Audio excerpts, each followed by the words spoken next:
Hi friends, welcome back to our channel. Friends, ఈ రోజు video చాలా ఇంట్రెస్టింగ్ ఉండబోతుంది. చూసిన ప్రతి ఒక్కరూ లైక్ చేసి కామెంట్ చేయండి భయ్య ఖచ్చితంగా.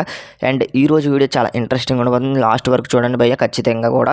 అండ్ ఈరోజు పవన్ శరవత్ ఏం మాట్లాడనేది మనం ఇవాళ వీడియోలో అయితే మాట్లాడుకుందాం. రీసెంట్గా అతని బర్త్డే రోజు అయితే లైవ్ పెట్టడం చూసాం, అది కూడా ఇన్స్టాగ్రామ్లో. అండ్ ఈ ఇన్స్టాగ్రామ్ లైవ్లో చాలా ఇంట్రెస్టింగ్ పాయింట్స్ మాట్లాడాడు మన పవన్ శరవత్.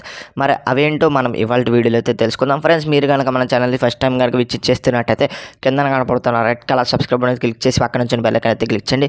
మేము ఎటువంటి వీడియోస్ పెట్టినా మీకు అయితే నోటిఫికేషన్ ద్వారా వస్తుంది, మీరు మిస్ అవ్వకుండా చూడవచ్చు అనమాట. ముందుగా అతను పాయింట్ చేసిన పాయింట్ ఏంటంటే, నేను తెలుగు టైటన్స్లోకి రావాలని అనుకుంటున్నాను, ఎందుకంటే తెలుగు టైటన్స్లోకి ఆడాలని ఇప్పుడైతే నాకు అనిపిస్తుంది. లాస్ట్ సీజన్లో అంత పెద్ద పర్ఫార్మెన్స్ చేయలేకపోయినా కూడా నార్మల్గా పర్ఫార్మెన్స్ చేయగలిగాను. బట్ ఈ సీజన్లో నేనైతే తెలుగు టైటన్స్లోకి వస్తే బెటర్ పర్ఫార్మెన్స్ ఇస్తాను, నా నుంచి బెటర్ పర్ఫార్మెన్స్ ఉంటుంది అని తేల్చి చెప్పడం చూసాం పవన్ శరవత్. అండ్ పర్సనల్గా నాకు నచ్చిన విషయం ఏంటంటే, కోచింగ్ చేయడం చాలా ఇంట్రెస్టింగ్గా అనిపించింది నాకైతే. అది కూడా కృష్ణకుమార్ హుడ్డా సార్ గారిని తీసుకోవడం చాలా better option Telugu టైటన్స్కి.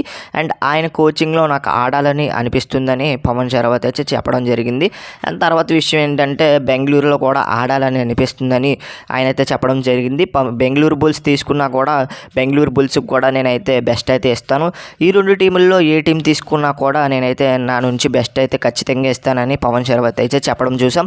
And maximum అతను తెలుగు టైటన్స్కి రావడానికి మక్కువ చూపిస్తున్నట్లు ఇప్పుడైతే తెలుస్తుంది అతని మాటల్లో. ఎందుకంటే కృష్ణకుమార్ హుడ్డా సార్ లాంటి కోచింగ్ స్టాఫ్లో పవన్ శరవత్కి ఆడాలనిపిస్తుందని ఆయన అయితే చెప్పడం జరిగింది.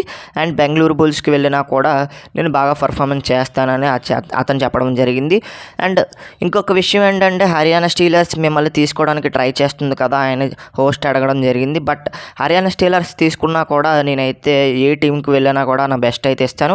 నాకు పర్సనల్గా బెంగళూరు బుల్స్కి లేకపోతే తెలుగు టైటన్స్కి వెళ్ళాలనిపిస్తుందని చెప్పడం జరిగింది పవన్ శరవత్ అయితే ఈ లైవ్ సెక్షన్లో. ఈ లైవ్ చూసిన ప్రతి ఒక్కరికి అర్థమవుతుంది ఆయన ఏం మాట్లాడాడు అనేది. అండ్ ప్రస్తుతం ఇప్పుడు తెలుగు టైటన్స్ ఫ్యాన్స్కి కావచ్చు, తెలుగు టైటన్స్కి కావచ్చు, చాలా హ్యాపీ న్యూస్ అని చెప్పొచ్చు. పవన్ శరవత్ ఫ్యాన్స్కి కావచ్చు, ఎందుకంటే పవన్ శరవత్కి మరొకసారి తెలుగు టైటన్స్లో ఆడాలనిపిస్తుంది అనేది పవన్ శరవత్ మాటల్లోనే విన్నాం. అండ్ తర్వాత విషయం ఏంటంటే, మిమ్మల్ని ఎఫ్బిఎం పార్ట్ పెట్టుకొని తీసుకుంటారా తెలుగు టైటన్స్ అంటే అది నాకు తెలీదు. బట్ అలాగానే తీసుకుంటే తెలుగు టైటన్స్కి నా బెటర్ అనేది ఖచ్చితంగా ఇస్తాననేది పవన్ శరవత్ అయితే చెప్పడం జరిగింది. మరి తెలుగు టైటన్స్ ఫ్యాన్స్కి కావచ్చు, పవన్ శరవత్ ఫ్యాన్స్కి కావచ్చు, చాలా హ్యాపీగా ఉంది. మరి మీరు అనుకుంటున్నారు పవన్ శరవత్ మీద మీ ఒపీనియన్ ఏంటో కింద కామెంట్ సెక్షన్లో తెలపండి. పవన్ శరవత్ మరొకసారి మన టైటన్స్లో కనిపించాలా వద్దనేది కామెంట్ చేయండి. అండ్ ఫ్రెండ్స్, ఈ రోజు వీడియో నచ్చితే లైక్ చేయండి, షేర్ చేయండి. మన ఛానల్ ఖచ్చితంగా సబ్స్క్రైబ్ చేసుకొని పక్కన బెల్ ఐకాన్ అయితే క్లిక్ చేయండి ఫ్రెండ్స్.